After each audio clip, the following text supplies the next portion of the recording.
Also, I want to mention tomorrow morning at 11 a.m. to noon, our man, Chris Watkins, debuts his new show. Every Saturday, 11 a.m. until noon, Kings Weekly with Chris Watkins, a dedicated 1-hour show each and every Saturday from 11 a.m. until noon, right here at Sactown Sports, hosted by Chris. So that starts tomorrow. I know Chris is very excited about having this opportunity, and I'm very excited as the program director to give Chris his shot and start his on-air career. So we're all very happy for him. It should be a lot of fun tomorrow, 11 a.m., Kings Weekly with Chris Watkins. Let's bring in Frankie Cartoscelli from SactownSports.com, Kings beat writer. He's going to join us each and every Friday. We're going to do Fridays with Frankie or Frankie Fridays. What do we want to call this, Rob? I like Fridays with Frankie. Okay. I like it too, honestly. Yeah, I'm on board with that. I'm on board with that one. Yeah. That's good. Fridays with Frankie. Frankie Cartoscelli with us. Frankie, Kevin Huerter dinged up. His ankle is sore. He did not practice today. Sounds like he's probably not going to play tonight. But I wanted your thoughts on his fit so far with this team and how you think he's looked this preseason. Yeah, nothing serious with his ankle. I mean, he was fine out there on the court yesterday getting shots up. He looked pretty mobile. Coach Brown wasn't very concerned about it either. So it looks like it's just a one-game thing and just end of preseason thing for Kevin Huerter. But his fit has been incredible. I've loved the way that he can kind of get out there, move around offensively, knock down the open shots, moving out the basketball. That's a huge aspect of his game, and it's going to help De'Aaron Fox and Domantas Sabonis in the run the offense. And that's what the Kings have needed more than anything. Guys that can knock down open looks and create off the flow of the game. What's the status of Keegan Murray right now? And if he doesn't play tonight, can he be in the starting five on opening night in 5 days?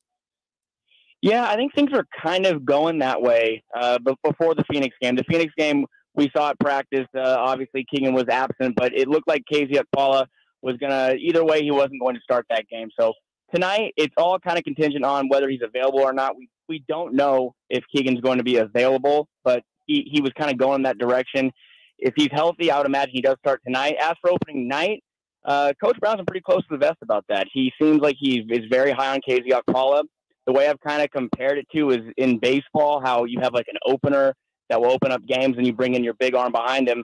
I think Coach Brown likes the idea of having KZ Okpala, a known defender, can kind of help you get your team out in front early, because the Kings, as we've seen over the past couple of years, they've had a knack of falling behind 10, 15 points early. And by starting KZ Okpala, who's a great defender, you throw him at the Paul Georges, maybe the Damian Lillards, as we'll see on Wednesday, the Kawhi Leonards, Kevin Durant, so what have you, you can kind of help and avoid that problem. But to me, it's a matter of time. I think Keegan Murray is going to be starting for this team sooner than later. I think he's going to play his way into that conversation pretty quickly as soon as he gets that opportunity. Frankie Cartoscelli, SactownSports.com with us here, Cattles and Ramie, on this Friday. Frankie, has the defense been better than you anticipated so far? I mean, yeah, that's not saying a lot, but Mike Brown, historically, he's a defensive coach, and the metrics are there. They rank in the top 5, top 10 in the defensive ratings for preseason. Again, it's preseason, so like that's the saying, take it with a grain of salt. But you have to be happy seeing these guys play competitive basketball on that end of the floor, because it's been, again, maybe over 10, 15 years since we've seen them have a plus year defensively. So it's all kind of part of this process. We'll see if it can leak into the regular season. Even if tonight there's a blow-up game, I mean, I'm not anticipating that by any means, but even if there is, you have to feel good about the way they performed during preseason play. I know that last year they also had a 4-0 record. Very different situations, of course, when you look at last year's team and this year's team on paper, but the defense has been there. And it's going to be a question of, can these guys stay engaged on a nightly basis? Can De'Aaron Fox play up to his true potential on that end of the floor? We know how good he can be when that effort is there. Can Domantas Sabonis be a serviceable big man in the paint and protect the rim and kind of stop that aspect of the game? It's just going to be kind of those questions that need to be answered early in the season, and it's a tough schedule, so we're going to find out pretty quick here. My partner has astutely pointed out in the last 2 preseason games that Terence Davis coming off the bench before Davion Mitchell and playing as many or more minutes than both Mitchell and Monk. Do you think that's indicative of what we'll see in terms of Mike Brown's rotations, or is that just toying with stuff in the preseason? I think that the way that Terence Davis has played, and I've always been kind of saying, I think I've seen him as like a Bobby Jackson type presence, a guy that can come in and change the pace of games. And it's something that I think he's kind of pushed his way into this rotation. And obviously, the first game of preseason isn't going to be the tell-all with everything and how the rotation is going to pan out. But the past 2 games, Terence Davis has been very effective on both ends of the floor as well. He's someone who can be a plus defender. He's someone who can be a knockdown three-point shooter. He is someone that can kind of control the offense. It kind of poses that question of if the Kings choose to not move forward with a third-string point guard, as far as Quinn Cook's been cut. Matthew Dellavedova is still around, but they do have to cut one more player to trim the roster down to 15 by opening night.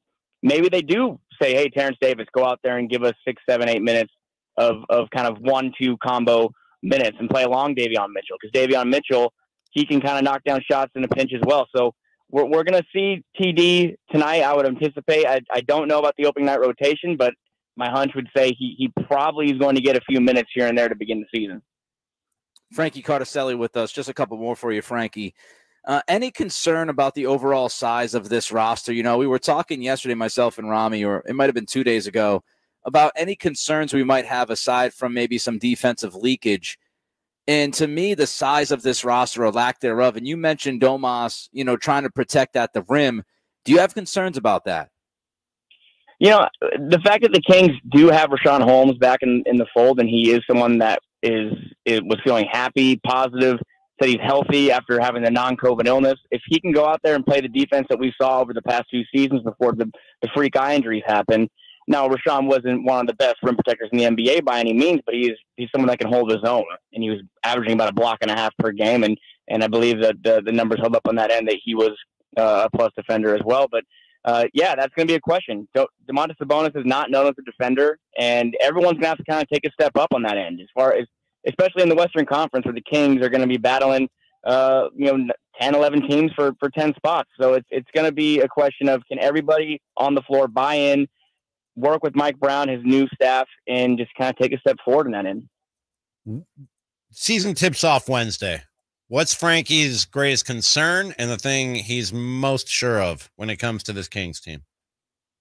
I mean, honestly, durability and just staying healthy. To me, I do think this is the best roster the Kings have had in a very, very long time. And I think that if De'Aaron Fox can play 65 games, if Domantas Sabonis can play 65 games, I mean, we've always seen these guys play 15 games together. It's going to be sky's limit for this team. And that sky could be a play-in spot, of course. I'm not saying they're going to be a 4 or 5 seed, but that's a start for the Sacramento Kings. And to me, if the guys stay healthy, they're going to make some noise. And I think that as far as the depth goes, I'm not concerned about that end of things.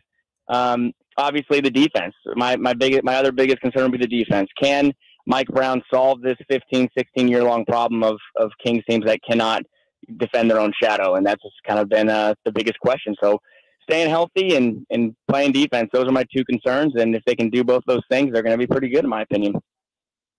Frankie Cartoscelli is his name. He works for us. Yes, we've got him. He's a treasure. Check him out, SactownSports.com. He'll join us each and every Friday.